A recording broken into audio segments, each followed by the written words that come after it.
بسم الله الرحمن الرحيم. الحمد لله والصلاة والسلام على خير خلق الله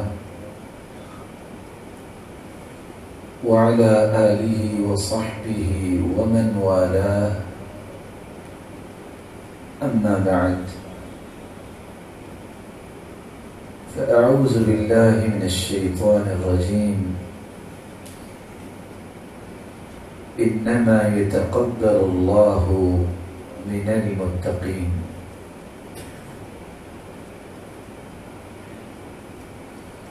لائق سب تکریم سامعین مکرم،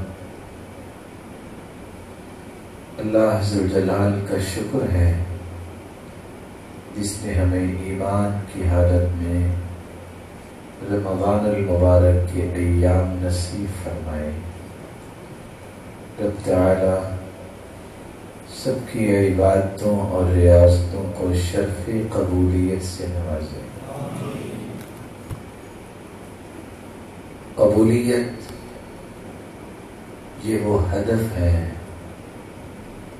یہ وہ مقصد ہے جو انسان کو ہر وقت اپنے سامنے رکھنا چاہیے۔ کسی بھی عمل کی قبولیت کے لیے اخلاص اور اتباع سنت یہ دو بنیادی شرطیں ہیں۔ اخلاص سے مراد اللہ ذوالجلال کی رضا کے لیے وہ عمل کیا جائے، اور اتباع سنت سے مراد وہ عمل رسول اللہ صلی اللہ علیہ وسلم کے طریقے کے مطابق کیا جائے۔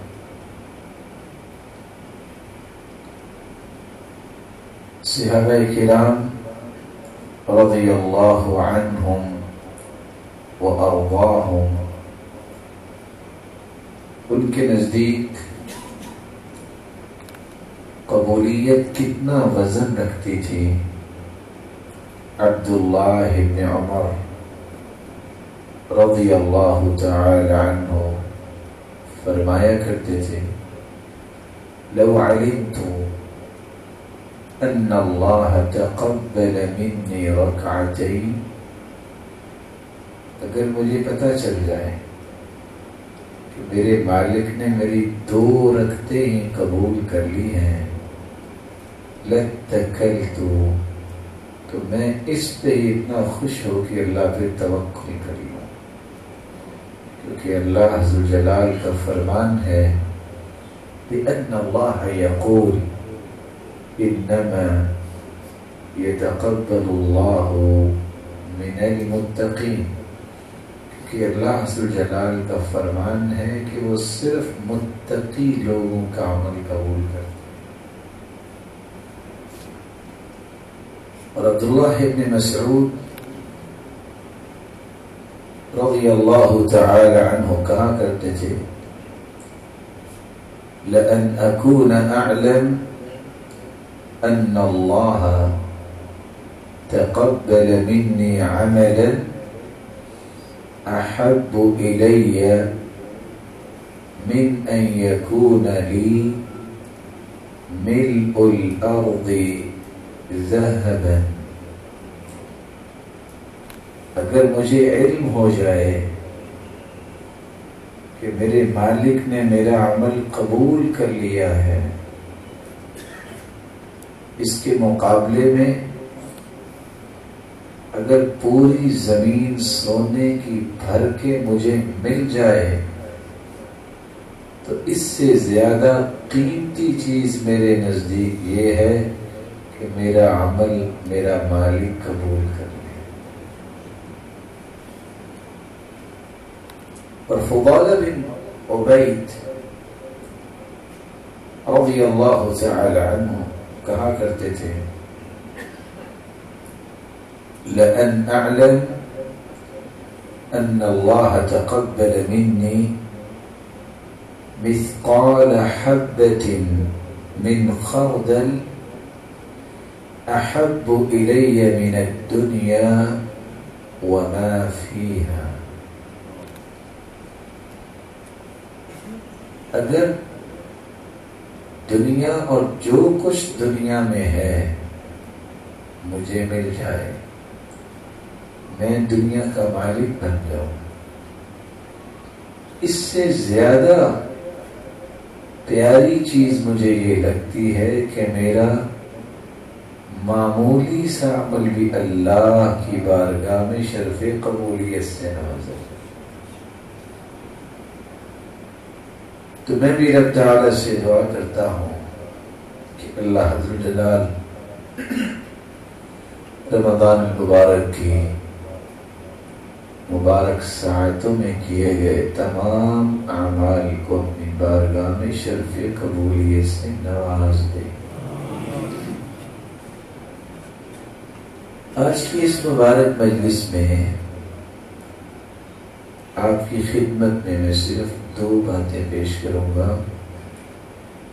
پہلی بات، قبولیت سے کیا مراد ہے، اور دوسری بات، کون کون سے ایسے اعمال ہیں جس سے عمل قبول نہیں ہوتا بلکہ ضائع ہو جاتا ہے. قبولیت سے مراد کیا ہے؟ جب انسان کوئی عمل کرتا ہے تو اس عمل کی قبولیت کے 3 درجے ہوتے ہیں. پہلا درجہ، انسان نے ایک کام کیا جس کا اللہ نے حکم دیا، جس کا اس کے رسول نے حکم دیا، یہ کام اس پہ واجب تھا، فرض تھا. اگر وہ نہیں کرتا تو گنہگار بھی ہوگا اور عذاب کا مستحق بھی ہوگا. لیکن اگر اس نے کیا ہے تو 3 کیفیتوں کے ساتھ اس نے عمل کیا ہے. بعض دفعہ انسان وہ واجب پورا کرتا ہے، فرض پورا کرتا ہے، اس سے وجوب ساقط ہوتا ہے، وہ عذاب سے بچ جاتا ہے، لیکن ثواب اسے کچھ نہیں ملتا. قبولیت کا ایک مرحلہ یہ ہے. امام ابن القیم رحمۃ اللہ علیہ قبولیت کا دوسرا مرحلہ بیان کرتے ہوئے فرماتے ہیں کہ ایک بندے نے کام کیا ہے، عمل کیا ہے، اللہ کا حکم بجا لایا ہے، لیکن دلچسپی کے ساتھ، خوشی کے ساتھ، اس عمل سے وجوب بھی ساقط ہوا، عذاب سے بھی بچا، بلکہ اللہ عز و جلال اس کو اس کا اجر اور ثواب بھی نصیب فرمائیں. قبولیت کا تیسرا مرحلہ جو امام ابن القیم رحمۃ اللہ علیہ نے بیان کیا ہے، یہ سب سے خوبصورت قبولیت کا مرحلہ اور کیفیت ہے کہ جب بندہ مومن کوئی کام دل کی خوشی سے کرتا ہے، اس کی شروط، اس کو خشوع کے ساتھ کرنا، اس کو ایکسیلنس کے درجے پہ جا کے ادا کرنا، یہ عمل اللہ عز و جلال کے ہاں 3 درجے حاصل کر لیتا ہے. واجب بھی ساقط ہوا، عذاب سے بھی بچا، اور اجر و ثواب بھی اسے ملا. بلکہ اس شخص کے بارے میں اللہ عز و جلال آسمانوں میں فرشتوں کے سامنے اس کی تعریف بھی کرتے ہیں اور فرشتوں کو گواہ بھی بناتے ہیں. دیکھ رہے ہو میرا فلاں بندہ، اس نے کس طرح خوبصورتی سے یہ کام کیا، اس کا اجر و ثواب لکھنے والے اجر و ثواب لکھتے ہیں، اس کو عذاب سے بچا لیا جاتا ہے، اور آسمانوں میں اس کی شہرت ہو رہی ہوتی ہے، اور وہ زمین میں بسا کا سویا ہوتا ہے۔ اللہ سے دعا یہ کرنی چاہیے، اللہ ہمیں قبولیت کا یہ مرتبہ نصیب فرمائے، اور یہ مرتبہ اس وقت تک نہیں ملتا جب تک دل کی خوشی سے کوئی کام نہ کیا جائے۔ آپ نے ایک نہیں متعدد آیات قرآن مجید کی پڑھی اور سنی ہوگی جس میں اطاعت کا لفظ آیا، اللہ کی اطاعت کرو، اس کے رسول کی اطاعت کرو۔ لفظ اطاعت کو اگر ہم لیں تو یہ طوعن سے ہے۔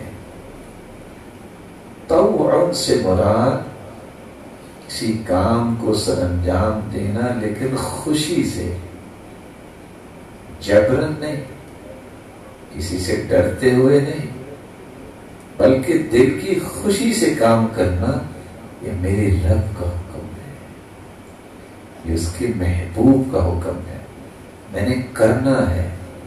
اور انسان ایسے اعمال کر کے لذت محسوس کرے، اور آپ نے یہ محسوس کیا ہوگا کہ رمضان میں جب آپ قیام اللیل کرتے ہوں گے، سجدے میں جاتے ہوں گے، کچھ سرور کی کیفیت ہی اور ہوتی ہوگی۔ جب آپ اکیلے بیٹھ کے دعا کرتے ہوں گے، آپ کی قلبی سرور کی کیفیت اور ہی ہوتی ہوگی۔ اسی طرح آپ روزے کی حالت میں جب جنت کی یاد میں اکیلے بیٹھے کسی سوچ میں چلے گئے ہوں گے تو ایک الگ سی زندگی میں انسان چلا جاتا ہے۔ یہ قلبی سرور ہے۔ الحمدللہ، اللہ کی توفیق سے میں نے روزہ رکھا ہوا ہے، میں اللہ کے سامنے کھڑا ہوں، یہ مجھے کرنا ہی چاہیے تھا، اگر میں نہ کرتا تو بہت بڑا محروم ہوتا۔ اللہ تیرا شکر ہے، تو نے مجھے ان لوگوں کی صف میں کھڑا کیا جن کو تو نے عبادت کے لیے پسند کر لیا، جن کو تو نے سجدے کے لیے پسند کر لیا، جس کو تو نے اپنی بارگاہ میں جھکنے والا بنا لیا۔ اسی لیے تو ہم سلف کی جب بات پڑھتے ہیں تو ہمیں یقین نہیں آتا تھا، اب آتا ہے۔ کیوں آتا ہے؟ آج سمجھ آ گئی نا کہ بچے 6 گھنٹے فیس بک پہ بیٹھے رہتے ہیں، اتنا اسٹیمنا کہاں سے آ گیا ان کا؟ دادا سے پوچھا تھا نا ایک بچے نے، دادا جانا آپ کہتے ہیں لوگ اتنے پارے اور قرآن پڑھ لیتے تھے، یہ کیسے ہو گیا؟ کہا بیٹا، اس طرح تم 6 گھنٹے اگر فیس بک پہ آج بیٹھ جاتے ہو تو وہ اگر 6 گھنٹے بیٹھتے تو قرآن تو ختم ہو سکتا ہے۔ محبت کی بات۔ راوی کہتے ہیں میں نے عبداللہ ابن المبارک رحمہ اللہ رحمت واسعہ، میں نے اس کو دیکھا مغرب کی نماز کے بعد فارغ ہوئے، اللہ سے محبت دیکھیے اس انسان کی، سجدے میں چلے گئے، ابھی اٹھتے ہیں، اتنا لمبا سجدہ جب عشاء کی اذان شروع ہوئی اس وقت انہوں نے سر اٹھایا۔ کیسے اتنا لمبا سجدہ کر لیتے تھے؟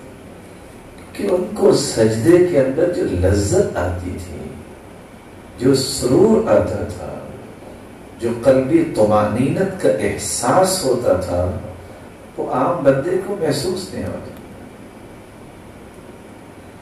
اسی لیے تو وہ عبادت نے وہ لذت پانے والے زندگی کی ہر لذتیں اللہ نے ان کو عطا کر دی، تو دنیا کے اور کاموں میں لذت آتی نہیں تھی۔ ان کا یہی ایک دل ہوتا تھا، وہ کون سی گھڑی ہو جس وقت میرے ہاتھ میں رب کا کلام آ جائے، وہ کتنی مبارک ساعتیں ہوں جب میرا سر میرے رب کے سامنے جھک جائے۔ اقرب ما يكون العبد من ربه وهو ساجد، اسی لیے تو حدیث کے الفاظ ہیں، رب کے سب سے قریب انسان اس وقت ہوتا ہے جب وہ سجدے کی حالت میں ہوتا ہے۔ اور سچی بات یہ ہے، کچھ لوگ ویسے ہی بات کر دیتے ہیں لیکن قیمتی بڑی ہوتی ہے۔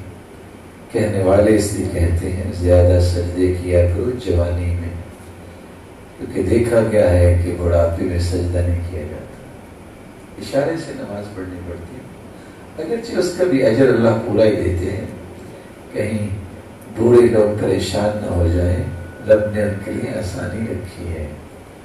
لیکن اللہ تعالیٰ نے جو عبادات کے اندر لذتیں رکھی ہیں، دعا یہ کرنی چاہیے کہ اللہ سب کے نصیب میں فرمائے۔ اس لذت کی وجہ سے عبادت میں دل بھی لگتا ہے، اور لذت والی عبادت کی نشانی یہ ہے جو سلف بیان کیا کرتے تھے کہ بندے کی تڑپ ختم ہی نہیں ہوتی، کہتے چلو کچھ 2 رکعتیں اور پڑھ لو، چلو کچھ 2 رکعتیں اور پڑھ لو، یعنی وہ اس بات میں سیر نہیں ہوتا۔ آپ نے ہارون الرشید کا نام سنا ہوگا، سنا ہوگا؟ اس کا ایک دوست تھا جس نے ان کو ایک دن نصیحت کی، بہت بڑا بادشاہ تھا۔ اس نے کہا بادشاہ تو تم بڑے ہو، لیکن میری ایک رائے ہے آپ کے بارے میں، مشورہ ہے، تو بتاؤ۔ کہتا اپنی حکومت چلاؤ، لیکن 8 دن کے بعد ایک مرتبہ علماء کے ساتھ ضرور بیٹھا۔ اس کو بات سمجھ آ گئی، اس وقت کے علماء کیا ایمان تھا ان کا۔ جب وہ ایک عالم کے پاس گیا،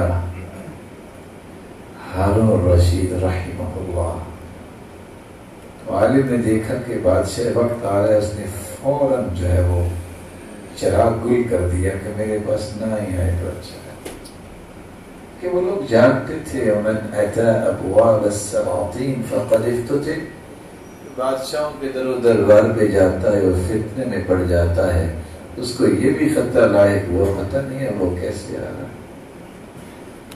اندھیرے میں ہی ہارون الرشید نے دیکھا کہاں ہے وہ، چلتے چلتے اس کا ہاتھ اس کے ہاتھ پہ لگا۔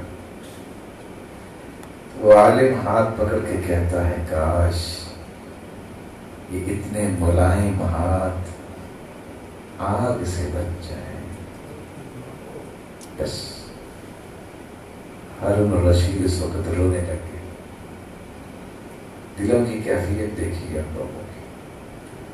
پھر اس نے یہ معمول بنایا کہ وہ واقعتاً علماء کی مجلس میں بیٹھتا تھا۔ امام مالک میں سے وہ چھوٹے سے تھے، امام مالک درس دے رہے تھے تو ساتھ لوگ بھی تھے، اور انہوں نے ایک چیئر رکھی کہ وقت کا بادشاہ ہے، وہ بیٹھ کے، لیکن گفتگو بھی یہ ہو رہی تھی کہ تکبر رب کو پسند نہیں، انہوں نے فوراً چیئر نکالی اور لوگوں کے ساتھ ہی بیٹھے۔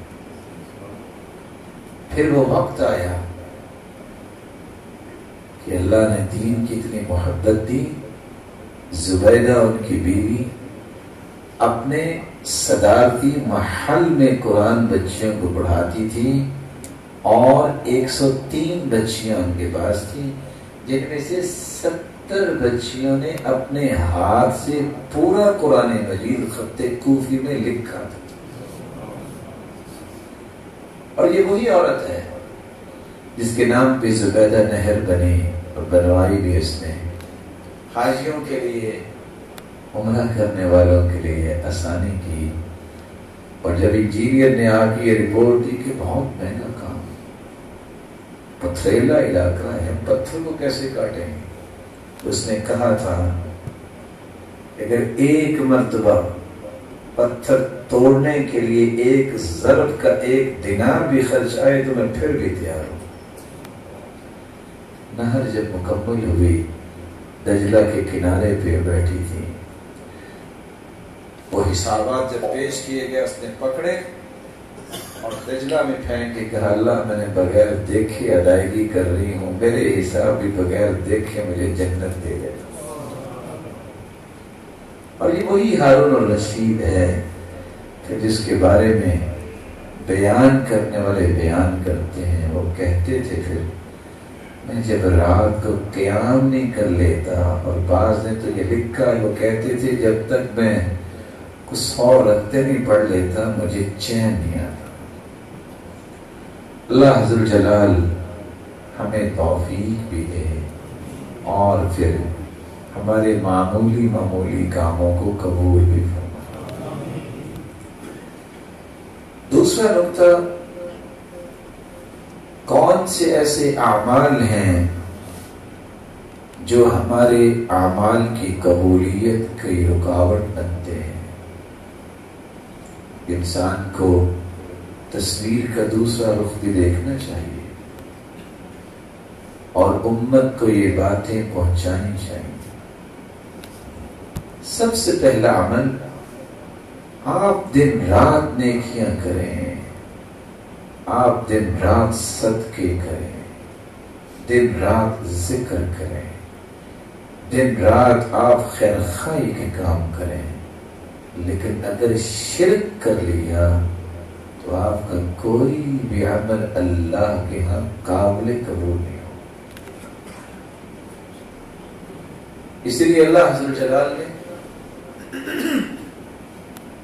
قرآن مجید میں 18 انبیاء کا تذکرہ کیا ہے ایک جگہ۔ کتنے انبیاء؟ میں صرف بات سمجھانے کے لیے دوبارہ پوچھوں گا، کتنے انبیاء؟ 18 انبیاء کا تذکرہ کرنے کے بعد یہ آیت نازل کی ہے، ذَلِكَ هُدَى اللَّهِ يَهْدِي بِهِ مَن يَشَاءُ يَهْدِي بِهِ مَن يَشَاءُ مِنْ عِبَادِهِ وَلَوْ أَشْرَكُوا لَحَبِطَ عنهم ما كانوا يعملون۔ یہ وہ لوگ ہیں جن کو اللہ نے ہدایت دی،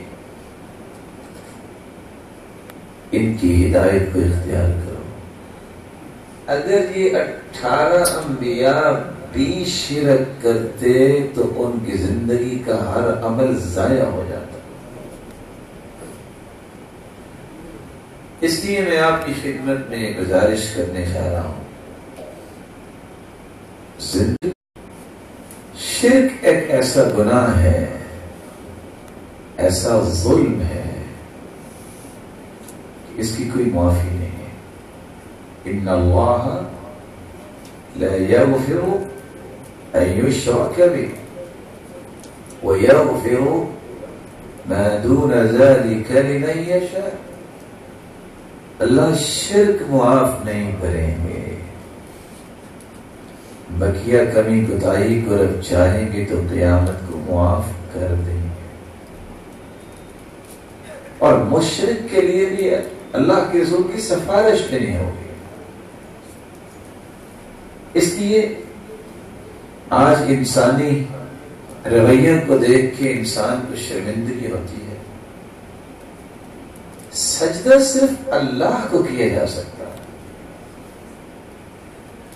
کسی قبر پہ سجدہ کرنا، کسی انسان کو سجدہ کرنا، کسی کے سامنے اس طرح جھکنا، اگر کسی قبر کو یا کسی شجر کو سجدہ کرنا بھی شرک نہیں ہوگا تو بھلا پھر شرک کی تعریف کیا ہوگی؟ مکہ کے لوگ کس کو سجدہ کرتے تھے؟ وہ اگر پتھروں کو سجدہ کرتے تھے تو مشرک کہلائے۔ اور شرک فی العبادہ جو ہے وہ عبادت، وہ خوف کی عبادت ہو، وہ انابت کی عبادت ہو، دعا عبادت ہے، سجدہ عبادت ہے، رکوع عبادت ہے، قیام عبادت ہے۔ جو عبادت اللہ کے لیے کرنی ہے وہ عبادت کسی اور کے سامنے انسان بجا لائے تو یہ شرک فی العبادہ ہے۔ وہ محبت جو انسان کے دل میں اللہ کے لیے ہونی چاہیے، محبت کا وہ معیار وہ انسان کی انگ انگ میں جو اللہ کی محبت ہونی چاہیے کہ میرے رب نے مجھے پیدا کیا ہے، میں جھک سکتا ہوں تو صرف اس کے سامنے جھک سکتا ہوں۔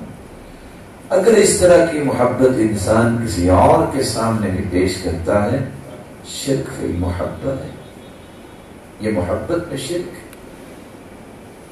خوف بھی اللہ کا دل میں ہو، ایسا خوف کہ میرے رب کے عذاب سے میرا رب بھی مجھے بچا سکتا ہے، کوئی نہیں بچا سکتا، موت و حیات اس کے ہاتھ میں ہے۔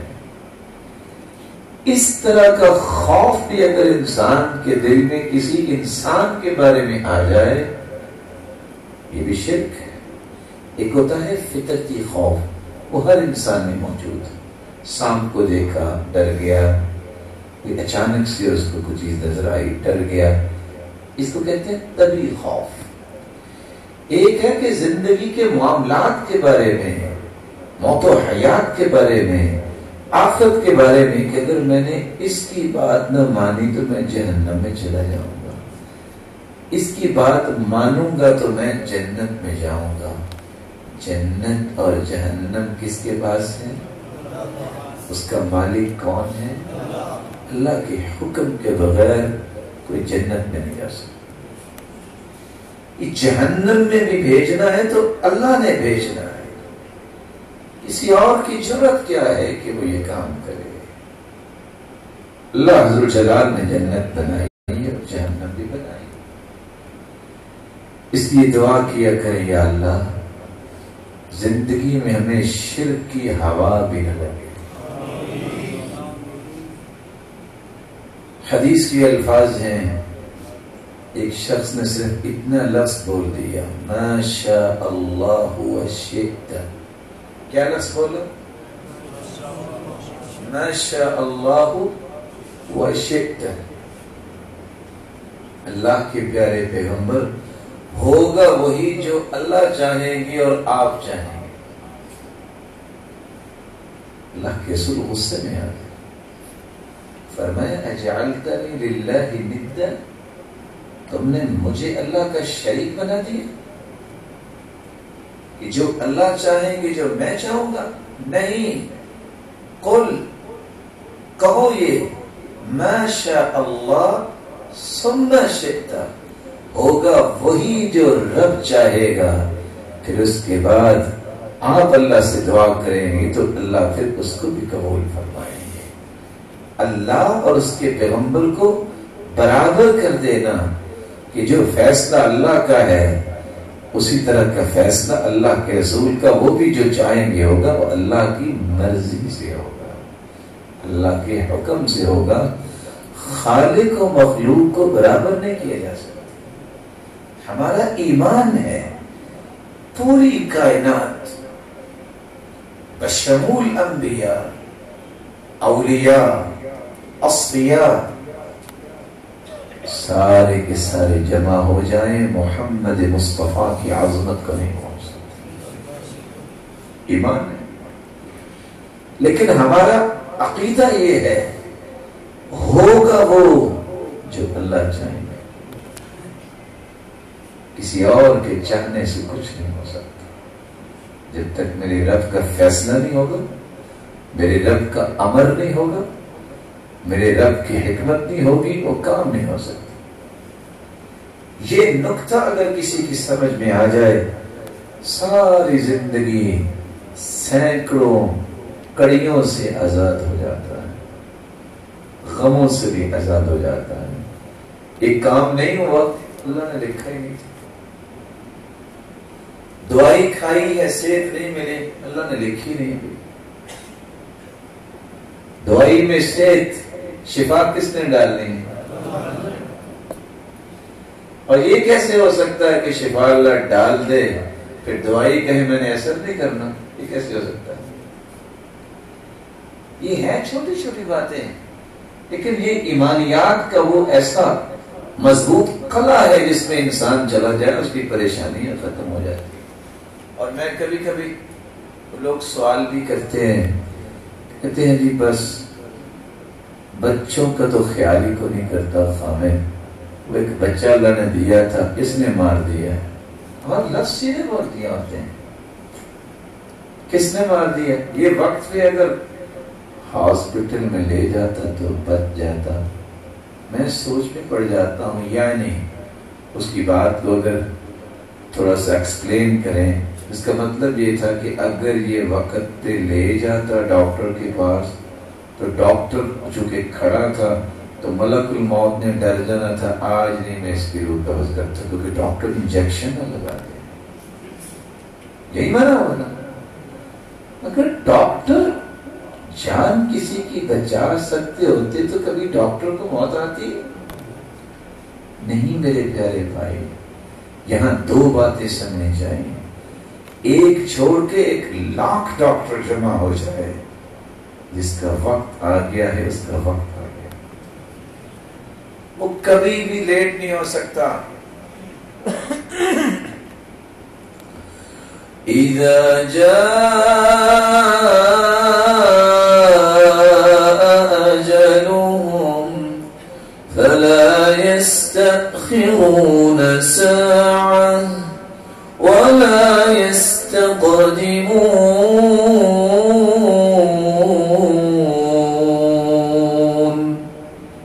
جب کسی کی اجل آ جائے تو ایک پل بھی نہ پہلے موت آتی ہے نہ بعد میں آتی ہے۔ بات تو ایک سیدھی سی ہے، اس وقت لوگ غصہ بھی کر جاتے ہیں، معنی بھی غلط لے جاتے ہیں۔ کہنے والے نے ویسے صحیح کہا ہے، دنیا جہان کی احتیاط کر لیں، موت لیٹ نہیں ہوگی۔ ساری احتیاطیں چھوڑ دیں، موت پہلے نہیں آئے، موت اسی وقت آئے، لیکن احتیاط کر لیں کہ یہ سنت ہے، اس سے آپ کو اجر مل جائے گا، لیکن موت نہیں لیٹ ہوگی، موت وقت پہ آئے۔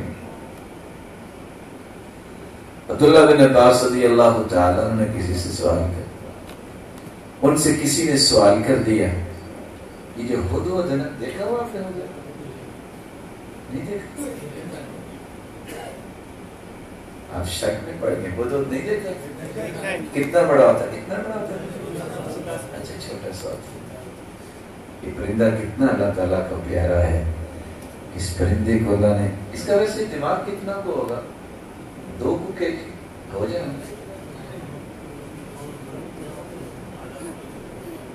بولے اس کے سر کا وزن کتنا کو ہوگا؟ اللہ اکبر۔ اس نے صرف دیکھا تھا کہ لوگ عورت کی بات مانتے ہیں، سورج کی پوجا کرتے ہیں، شرک برداشت نہیں کر سکتے۔ چھوٹا سا دماغ، آج ہمیں پرواہ نہیں ہوتی۔ اور یہ سلیمان علیہ السلام کی فوج میں ایز اے اپاچی ہوتا تھا، کیونکہ اس کو اللہ نے اتنی نظر دی ہوئی ہے، یہ زمین کے نیچے پانی کو دیکھ لیتا اور یہ اڑتا تھا، اڑان بھرتا تھا، جہاں پڑاؤ ڈالنا ہوتا چیک کرتا ہاں پانی ہے کہ نہیں ہے۔ اللہ بن عباس سے کسی نے پوچھا کہ یہ نظر اس کی سنا بڑی تیز ہے، اس کو پانی نظر آ جاتا ہے، جب اس کو تیر لگتا ہے اس وقت اس کو تیر نظر نہیں آتا؟ تو عبداللہ بن عباس نے فرمایا، اذا حضر الاجل عمی البصر، جب اجل آ جائے تو پھر آنکھیں بھی اندھی ہو جاتی ہیں۔ اللہ کے فیصلے کے سامنے تو کچھ نہیں نہ ٹکتا، اس وقت اللہ کا فیصلہ ہو گیا۔ کتنے لوگ یہ کہتے ہیں بس جی 5 منٹ پہلے پہنچ جاتے نا، کام بن جاتا، بندہ بن جانا تھا۔ عقائد کو مضبوط کیجیے، عقائد یہ ہیں جس وقت اللہ نے لکھا ہے اس وقت ہی فوت ہونا ہے۔ اسی لیے تو صحابی بیان کرتے ہیں کہ ہم جب میدان کارزار کی طرف جا رہے تھے تو انسانوں کی کھوپڑیاں پڑی ہوئی تھیں اور ایک شخص سویا ہوا تھا، ہمیں دیکھ کے خوف آیا، یہ کیا کر رہا ہے؟ اس کو اٹھایا، کہاں لٹے ہوئے؟ کہتے کیا ہوا؟ تو تیرے ارد گرد دیکھیں کیا حالات ہے؟ کہتا تو پھر میرا رب میرے ساتھ، کہ تو آپ کو خوف نہیں آتا؟ اس نے کہا مجھے شرمندگی ہوتی ہے کہ میں ان سے ڈر کے کسی اور جگہ چلا جاؤں، میرا رب کہے گا بس میرے ساتھ کسی اور سے بھی ڈرتے ہیں، اور پھر اس نے اپنا بازو رکھا، سو گیا۔ کیسے ان لوگوں کے قوت اور جرت کی باتیں تھیں۔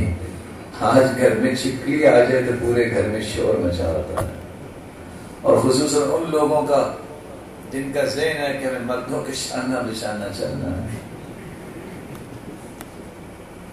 اور حالت یہ ہوتی ہے، اللہ معاف فرمائے، اور آپ یہ سن کے پریشان ہوں گے کہ گھر کا حقیقی قصہ کہ اتفاق سے خامد گھر میں نہیں تھا، انہوں نے پورا دن کھانا نہیں کھایا کیونکہ برچی خانے میں چھپکلی تھی۔ لا حول ولا قوت الا باللہ۔ اور حدیث یہ کہتی ہے کہ سیدہ صفیہ رضی اللہ تعالی عنہ، اللہ کے رسول کی پھپھو، جرت بہادری دیکھیے، جب قلعے میں بند کیا صحابیات کو تو ایک یہودی چکر لگا رہا تھا، نقصان دینا چاہتا ہوگا،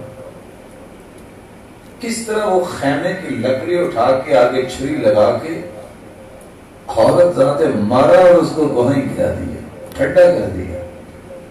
اور آج چھپکلی سے ڈرنے والی ماؤں کے بیٹے بہادر کیسے ہوں گے؟ وہ بھی تو ماں تھی، صبح صبح امام شافعی اٹھتے بھاگتے، میں نے مسجد جانا ہے، وہ کہتی بیٹا سورج کی کرنیں تو نکل آئے۔ دوسرے دن تیسرے دن پھر اٹھے، میں نے مسجد جانا ہے، بیٹا اذان تو صبح کی ہو جائے۔ اور اذان کے وقت ان کو پگڑی باندھ کے ماں تیار ہوتی، کب اذان ہو میرا بیٹا مسجد کو جائے۔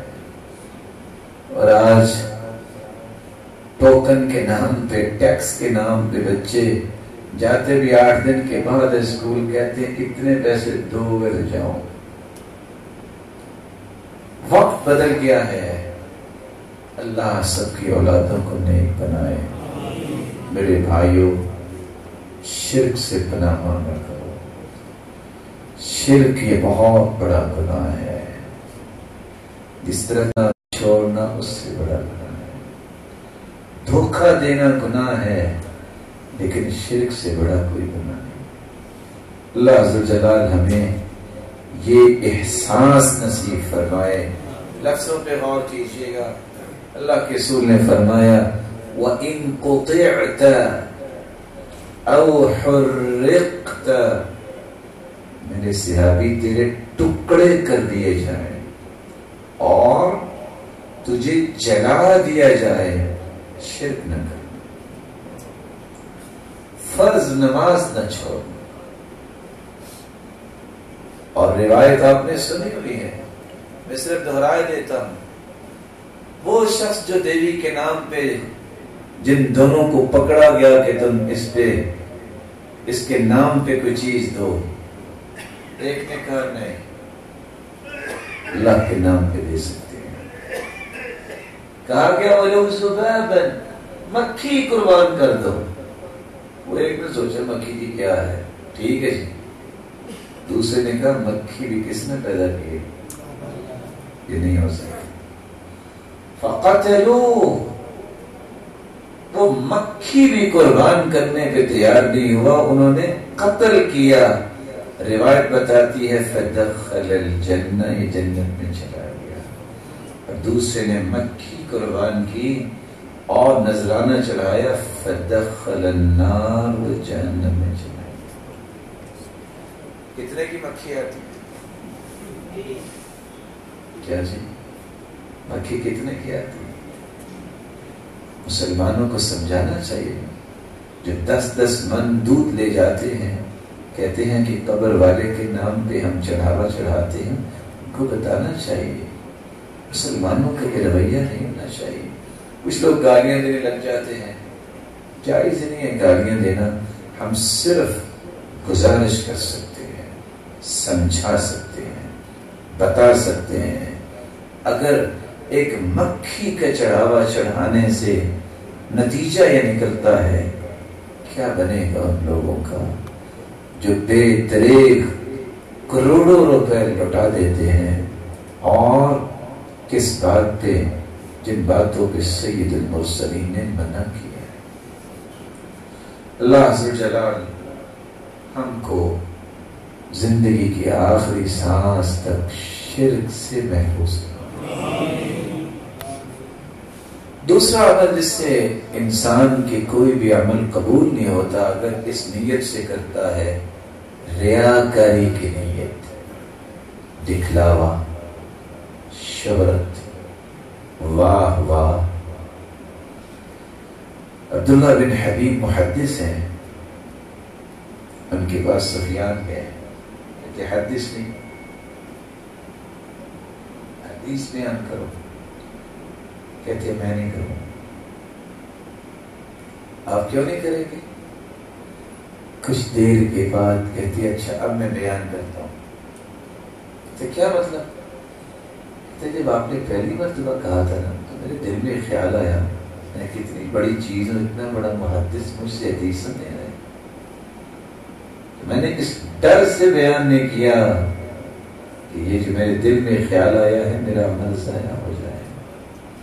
اب میں اس لیے کر رہا ہوں کہ جس سے علم پوچھا جائے اس کو چھپانا نہیں چاہیے، اب میں اللہ کی رضا کے لیے کرتا ہوں۔ میرے بھائی زندگی میں صرف ایک نظریہ رکھیں، یا اللہ یہ عمل اپنی رضا کے لیے قبول کر۔ سیدنا عمر کی دعا یاد کر لیں، اللہ کے رسول کی سکھائی ہوئی دعا یاد کر لیں، اللہم انی اعوذ بک ان اشرک بک شیئا وانا اعلم واستغفرک لما لا اعلم۔ آپ سن کریں گے دہرانے کا؟ آپ بولے نہیں، مجھے لگتا ہے کہ آپ کو یاد تو ہوگی، سب کو یاد ہے نا؟ سب بولے نہیں، یہ روزوں کا اثر ابھی تک باقی ہے۔ اللہ آپ کو سلامت رکھے۔ خالی صاحب کچھ کھانا کھلائیں گے بعد میں؟ اگر آپ خوشخبری سنائیں نا تھوڑے سے خوش ہو جائیں گے۔ اتنی کمزوری کیوں ہوگی؟ یا اللہ ان کو قوت دے، ایمان میں، مال میں، جسم میں، فکر میں، نیکی میں۔ وہ آمین بھی نہیں کہہ رہے۔